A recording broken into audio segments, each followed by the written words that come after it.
David Johnson.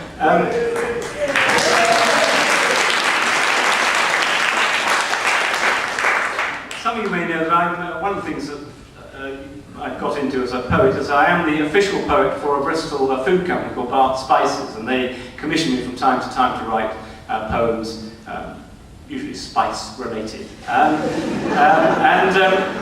I was, anyway, I get paid. You know, it's good.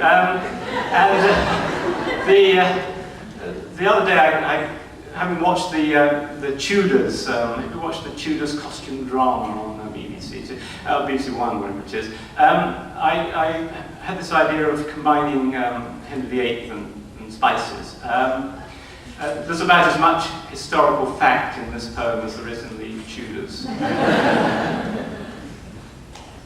Henry VIII and his many wives all had a liking for thin diced chives. In addition, he thought it silly to eat cooked food that had no chili. He often declared a menu weak if it did not mention fenugreek.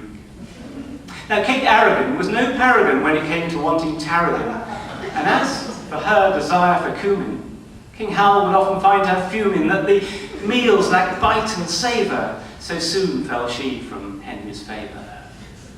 Anne Boleyn, Henry's second fling, spent much of her time in dallying.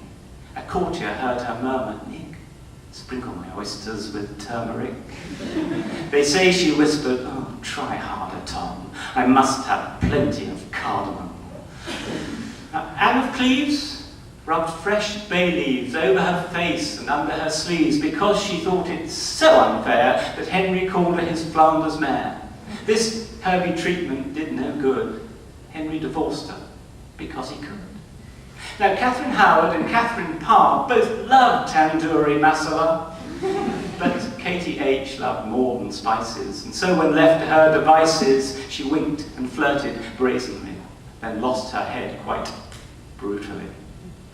Of all his wives, Hal found Jane the tops. He loved her way with mutton chops, on which she crushed fresh coriander, a taste which made his hands meander amongst Miss Seymour's lacy trappings, a prelude to her full unwrapping. So here ends this nonsense rhyme about King Henry, herbs and spices. I hope you have enjoyed the time learning how spiced food arises.